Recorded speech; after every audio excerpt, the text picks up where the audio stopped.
Here is how to install Telegram on your Android phone. So first you need to unlock your phone and open the Google Play Store on your device.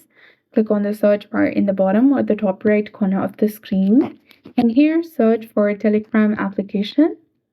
Hit search. And if the Telegram application is available on your region, you'll get the option of install. Go ahead and select it, which is highlighted in blue color. Wait for the app to download and install, and then you can select open to launch Instagram after installation.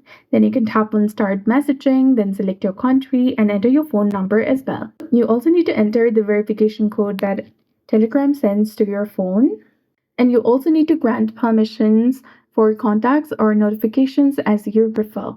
Then you can set up your profile and begin using Telegram.